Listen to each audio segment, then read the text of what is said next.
All right, everybody, we're going to wrap up now with my keys in the Class 5A quarterfinal games. Are you ready? Set? Here we go. Joliet Catholic, Lincoln Way West. I think for Joliet Catholic, the key in this ball game is going to be being able to adjust on the fly. And the reason I say that, I think Lincoln Way West is going to find at least a scheme to slow down the Joliet Catholic running game, their counters, their traps. Lincoln Way West, a lot of knowledge on that defensive staff. The Lokanks, Luke and Larry, both Providence ties. A lot of knowledge on that staff about this Joliet Catholic offense. So I think for the key, absolute key for Joliet Catholic is if Lincoln Way West is able to shut some stuff down, to be able to switch on the fly, go to maybe the passing game. Craig Slowick could have be a big factor for Joliet Catholic in this ball game. Lincoln Way West, I think the key no question is being able to maybe not stop, but at least slow down the run against Joliet Catholic. If you can do that and turn around and maybe get a quick couple of scores and put the pressure on Joliet Catholic, I think a lot of good things could happen for Lincoln Way West. And so I think early on, being able to slow down the run and then also to just avoid the whole Joliet Catholic mystique and the reputation. I mean, you just got to go out and hit them like you hit everyone else, and don't let Joliet Catholic come in with that intimidating reputation, because they are. They're Joliet Catholic playing against a school that's 4 or 5 years old, so you've got to get that out of the way.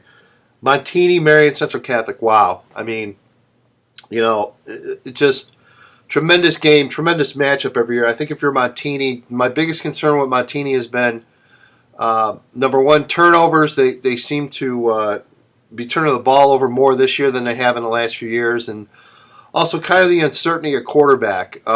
It just seems that it's kind of a three-headed monster this year.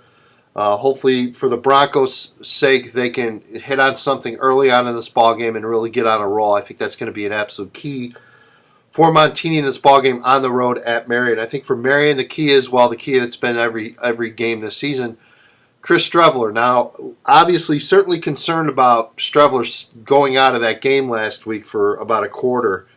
He came back late in the game, but again, if there's an injury there, it's absolutely huge for Marion Central Catholic. So all reports are he should play. He should be fine.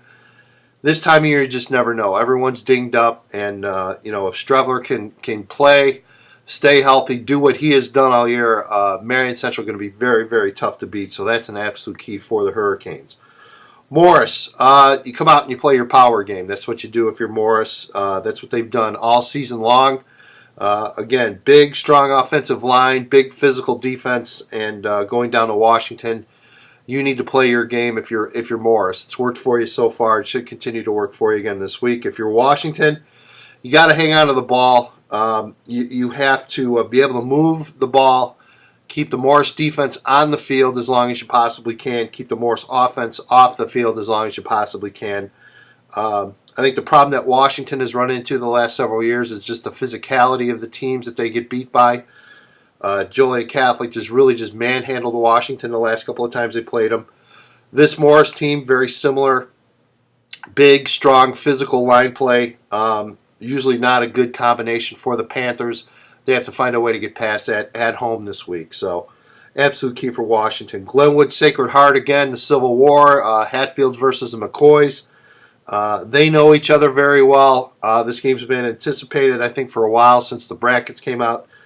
If you're Glenwood, you've got to slow down the run against Sacred Heart. I think if you're Glenwood, first and second down defensively is absolutely key. You want to force the Cyclones into third and long. You want to make them throw when they don't want to throw. I think that's an absolute key.